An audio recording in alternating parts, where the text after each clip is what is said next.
outset, I am thankful to Dr. Sanjeev Jasuja as well as Dr. Gaurav Sagar and entire organizing team of this Avatar conference for having me here and giving me this opportunity. So I'll be talking about access aneurysm, what are its implications and how can we manage it.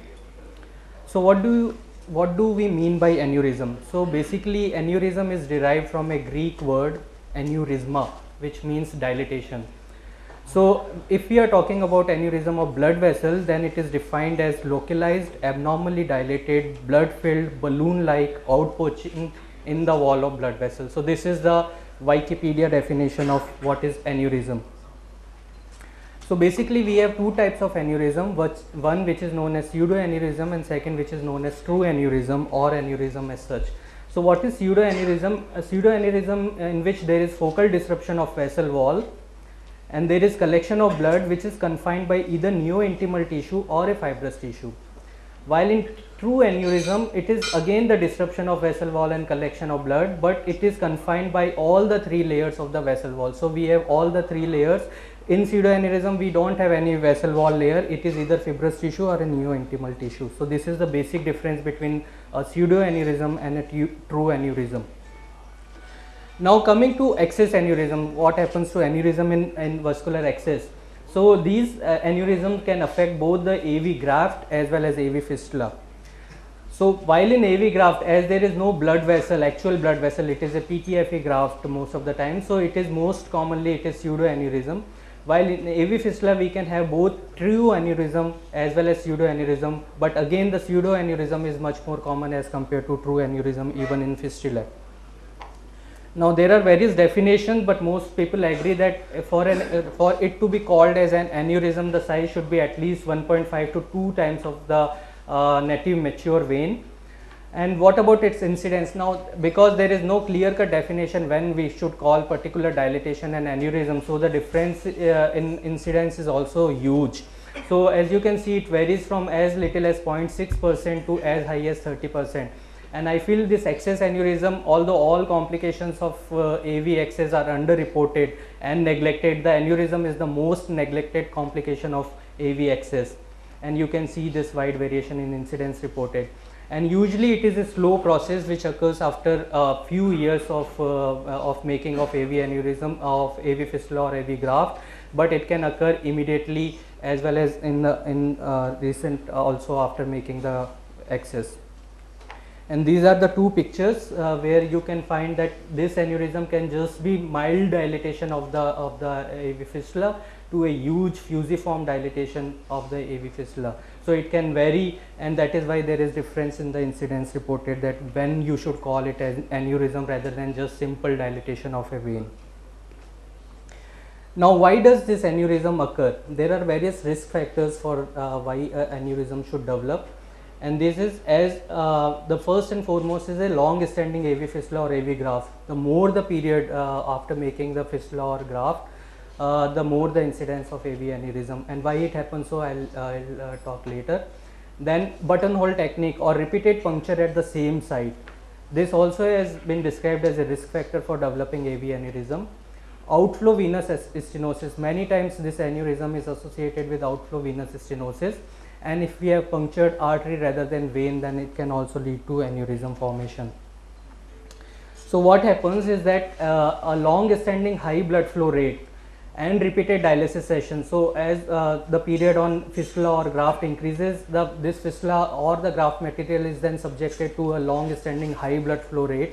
And also during dialysis session there is inflow as well as outflow which is hitting this vessel wall or the graft. So this happens repeatedly.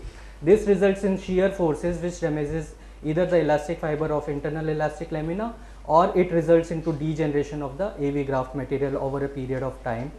And this leads to weakening of either graft material or the vessel wall, which is compounded by repeated puncturing at the same site.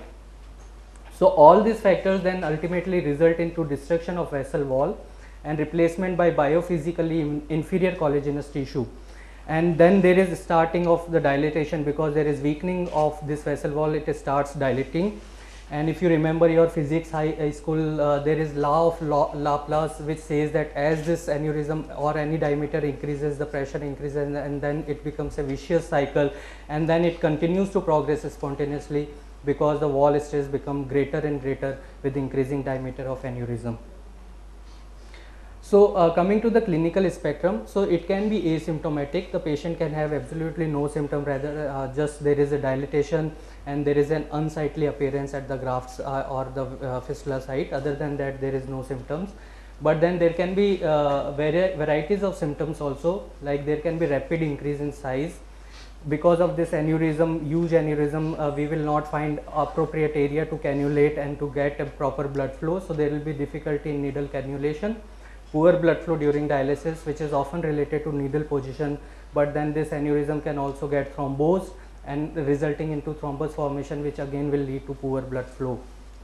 There can be infection of this aneurysm or of the overlying skin with degeneration of overlying skin, formation of ulcers and infections. Then it can rupture and can lead to bleeding and life-threatening hemorrhage. And again, you have heard Professor Burma to say high output cardiac failure, and this formation of aneurysm is also one of the risk factor for this high output cardiac failure. So this is the example of the worst case of aneurysm. Like this entire fistula and area is hugely dilated, the overlying skin is thinned out, it is ulcerated at places, it will get infected in sooner time, and this fistula and aneurysm has a high chances of rupture if not tackled with. Now, physical examination is very important if you encounter any patient with AV aneurysm. Basically, first of all, you have to look at the size of the aneurysm and say that it is actually aneurysm and not just the dilatation. So there is a dilated or balloon segment of the outflow vein. It can be single or there can be multiple aneurysm formation, and then it can be associated with outflow venous stenosis. And if it is associated with that, then there is hyperpulsatile vein with minimal thrill, and there is a high pitched discontinuous bruit where there is a systolic accentuation but there is absent diastolic component. So this is an important physical examination finding which you can say that it is associated with an venous stenosis. And simultaneously, if you ask that patient to elevate the limb where the fistula is there, the aneurysmal portion of the fistula, which is distal to stenosis, will remain distended, while the proximal portion will collapse in normal fashion. So you can get an idea of where the site of obstruction can be. So you have to remember that you should do a proper physical examination in such cases. And if you have diagnosed this patient is having AV aneurysm, now what should we do? How should we proceed? How should we monitor and then manage this patient? So as far as monitoring is concerned, there are no standard guidelines that how best we should monitor. But people say that they should be monitored every 2 weeks, and what we should monitor is we should look at the size, we should note their diameter, and then look at the size if it is changing over period of time. We should look at changes in the overlying skin, and we should remember these warning signs that if your patient is developing any of these warning signs, he should go for intervention as soon as possible. So these warning signs are rapidly enlarging aneurysm. The overlying skin is paper thin, shiny, atrophic, with or without ulceration. If there is associated skin infection or if there is spontaneous bleeding. So you should keep these signs in mind.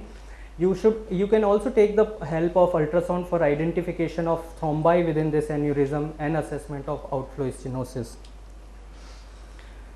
And once you have diagnosed and you are monitoring, what you should do is in all patients you should avoid the needle insertion at the aneurysm site, because of it will lead to further progression of aneurysm. It will lead to difficulty in control of bleeding after you have removed the needle, and it will also lead to spontaneous rupture. It can lead to spontaneous rupture of the aneurysm, and you will also encounter poor blood flow. So there is no advantage of putting needle in this aneurysm site. So you should avoid it in all cases.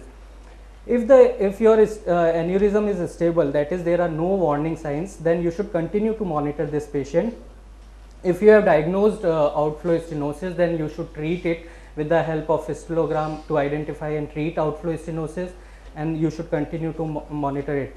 Now there is a technique of modified buttonhole technique which has been devised, but it has been used only in this single center, and they have published their experience, and in which they have modified the buttonhole technique, in which the nephrologist will identify the best site of the buttonhole depending on the size of aneurysm and its location, and then the first few sessions of buttonhole technique will be done by the nephrologist themselves, and then they will teach the patient, and this is known as SMHBH technique. Now, when you should intervene, so if there is AV graft, if there is thinning or ulceration of overlying skin infection, thrombosis of the graft, spontaneous bleeding, if there are signs of impending ruptures, or if the diameter of the aneurysm is twice than that of the graft, or if there are pain or aesthetic reasons. So these all are indications of intervention in aneurysm for AV graft. If there is AV fistula, then these are the indications for intervention, that if it is involving the site of anastomosis, if there is shortness of cannulable area and you have difficulty in getting a good blood flow during dialysis, again skin erosions, ulceration, infection, impending rupture, all warning signs are indication for intervention, and then cosmetic reasons. So how can we deal? There is no medical management for this aneurysm. You have to manage it surgically with the help of your intervention radiologist and with the help of your vascular surgery team, and there are varieties of approaches which have been defined, both endovascular as well as surgical approach. So if you go by endovascular approach, then if there is associated venous stenosis, you simply do a fistulogram or angiogram, dilate and maybe stent that venous stenosis. And if there is no venous stenosis, then surgical approaches, variety of surgical approaches has been described. So you can do autologous repair, in which you resect the anastomotic segment and do an end-to-end anastomosis. You do an aneurysmography, in which you remove the excess wall of the aneurysm and then suture and bring it to the normal shape, or you can make a new anastomosis and then remove the aneurysm segment.